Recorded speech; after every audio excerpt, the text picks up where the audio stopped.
Art often demands extreme dedication, and for some artists, the passion for the stage became the setting for their final moments. Throughout history, various singers, actors, and different artists have suffered unexpected tragedies while doing what they loved most, entertaining the audience. From musicians who experienced sudden collapses to actors who were victims of fatal accidents on stage, many cases shocked people all over the world. These are the artists and actors you will get to know today. The German Karl Wallenda was a renowned wire artist and acrobat, born in 1905. From an early age, he stood out in high-risk performances, founding the group The Flying Wallendas, known for its daring acrobatics without the use of safety nets. On March 22, 1978, at 73 years old, Karl attempted to cross a cable stretched between the towers of the Condado Plaza Hotel in San Juan, Puerto Rico, at a height of around 37 meters. During the crossing, due to strong winds and improper installation of the cable, he lost his balance and fell, dying at the scene. The event was recorded by a local WAPA TV film crew, with narration and everything. The footage became a grim record of the tragedy that shook the entertainment world. The Wallenda family continues the tradition of high-risk performances. His great-grandson, Nick Wallenda, performed several notable crossings, including traversing Niagara Falls in 2012 and the Grand Canyon in 2013. Of course, due to the risk, it is worth noting that no one should ever attempt to repeat these feats, as the result could be as tragic as Karl's.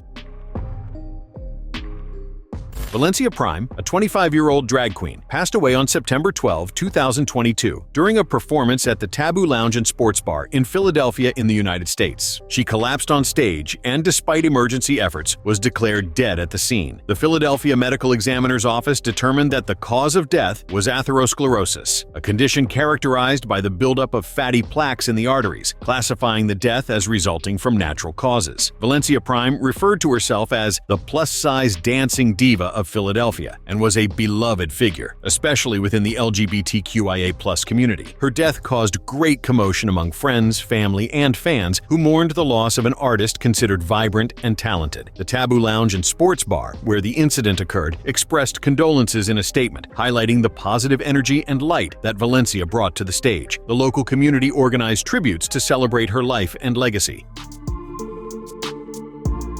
Vic Morrow, an American actor born on February 14, 1929, tragically died on July 23, 1982, during the filming of Twilight Zone, the movie. The accident happened on a set in California in the United States, where Morrow and two children, Micah Dinlay, 7 years old, and Renee Shin-Yi Chen, 6 years old, were part of a scene set during the Vietnam War. The sequence involved a low-flying helicopter and special effects explosions. The nearby detonations caused the pilot to lose control, resulting in the aircraft crashing onto Morrow and the children, killing all three instantly. The accident led to a lengthy legal process in which director John Landis and other crew members were charged with involuntary manslaughter, along with significant media attention and controversy among fans. After a 9-month trial between 1986 and 1987, all were acquitted. This incident led to significant changes in safety regulations on film sets, especially regarding the use of children in dangerous scenes and the handling of special effects.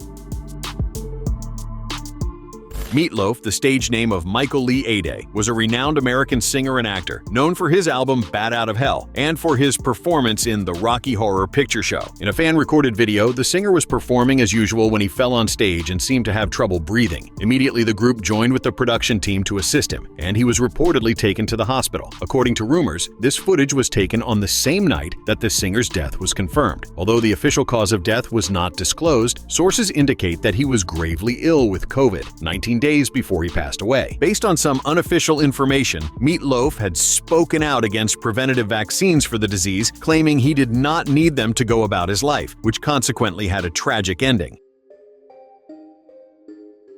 Owen Hart, born on May 7, 1965 in Calgary, Canada, was a renowned professional wrestler from the famous Hart family who died in a tragic way. On May 23, 1999, during the Over the Edge event of the WWF, now WWE, held at the Kemper Arena in Kansas City, Missouri in the United States, Owen suffered a fatal accident. He was performing as the character Blue Blazer and was supposed to rappel down to the ring from a height of around 24 meters. During the descent, the safety equipment failed, causing him to fall into the ring. Owen was quickly quickly taken to the hospital but did not survive his injuries. The event continued after the accident, a decision that generated controversy and criticism, especially from his brother, Bret Hart, who was outraged by the move. Subsequently, Owens' family filed a lawsuit against the WWF, alleging negligence in implementing safety measures. The case was settled with an $18 million agreement, which was used to establish the Owen Hart Foundation, dedicated to charitable causes.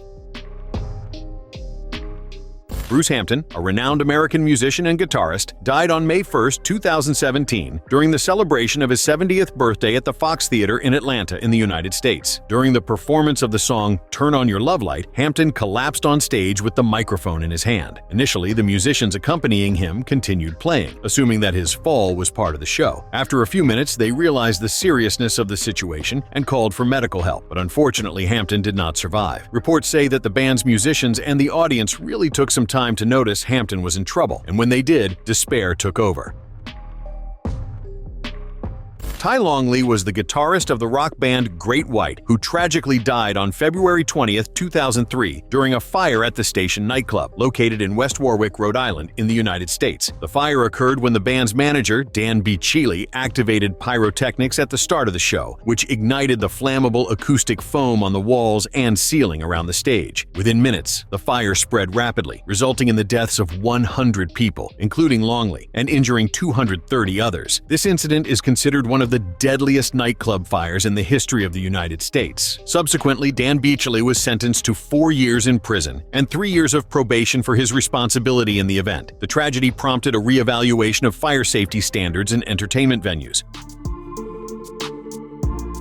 Adolph Caesar, born on December 5, 1933 in Harlem, New York, was an American film and theater actor, recognized for his striking voice and powerful performances. He gained prominence for his portrayal of Sergeant Vernon Waters in the play A Soldier's Play, a role he reprised in the film adaptation of the same name in 1984. For that performance, he received Oscar and Golden Globe nominations, as well as winning the NAACP Image Award for Best Actor in a Film. On March 6, 1986, while working on the set of the film Tough Guys in Los Angeles, alongside Burt Lancaster and Kirk Douglas, Caesar suffered a sudden heart attack and died at 52 years old. After his death, actor Eli Wallach took over his role in the movie. Aside from his film career, Caesar was also known for his work as a narrator in movie trailers, standing out thanks to his deep and distinctive voice. Krishna Kumar Kunath, known artistically as KK, was a renowned Indian singer born on August 23, 1968. On May 31, 2022, after a performance at Nazrul Manch in Kolkata, he felt unwell and collapsed upon returning to the hotel. KK was taken to the hospital, but unfortunately was declared dead on arrival. He was 53 years old. The preliminary cause of death was a heart attack, and the initial autopsy report did not indicate any signs of foul play or suspicious circumstances, a hypothesis raised by some but never confirmed. KK was widely recognized for his contributions to Indian music, especially in the local film industry known as Bollywood, and his death was received with great sorrow by fans and colleagues in the industry.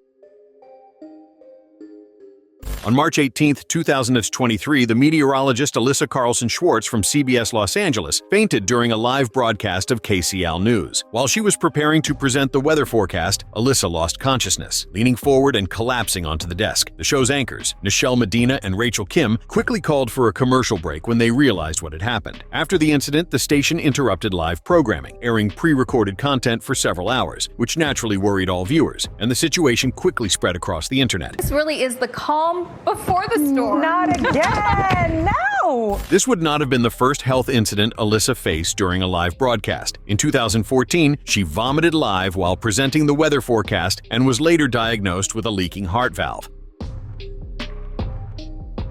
The French singer Barbara Weldens died tragically on July 19, 2017, at 35 years old, during a performance in the Gudron Church in France as part of the Leo Ferré Festival. During the concert, she went into cardiac arrest, and initial investigations suggest electrocution as the cause. Barbara Weldens often performed barefoot, which may have contributed to the accident if there was any electrical malfunction on stage. She had released her first album, Le Grand H de l'Homme, in February 2017, and was becoming recognized as a promising talent on the French music scene. In 2016, she received the Young Talent Award at the Jacques Brel Festival, Académie Charles Cros. Barbara Weldens' death was a shock to the artistic community and to her fans, who grieved the loss of a talented rising star.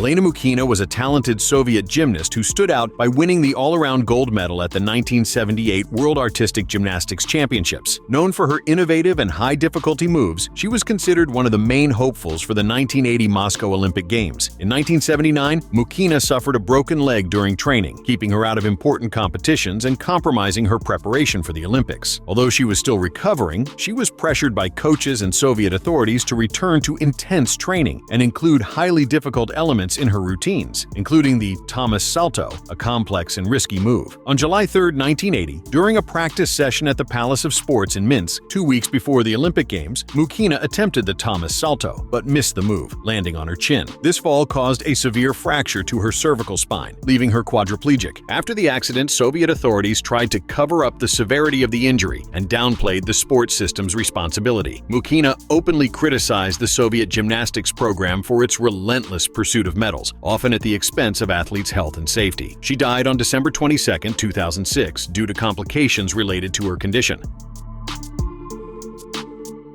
A fan-recorded video showed the moment when a Chinese singer, who was performing in front of a large crowd, felt ill, collapsed on stage, and allegedly died. The footage shows the singer apparently fine on stage, singing normally, until he suddenly seemed to feel ill, fell on stage, and scared everyone watching the show. Immediately, the musicians backing him and the event's production team rushed over to help him, causing even more panic among all present, who feared the worst for the singer they admired.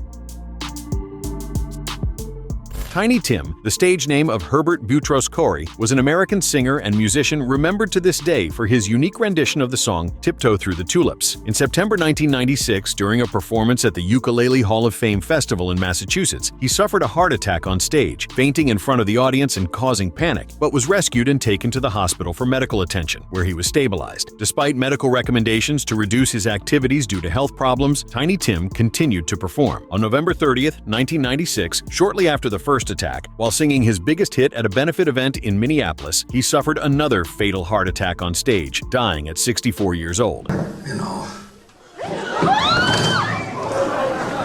Tiny Tim's death is considered macabre by some, given the circumstances, since he died while singing his most famous song, which many find to have an eerie melody. Subscribe to the channel for more videos like this.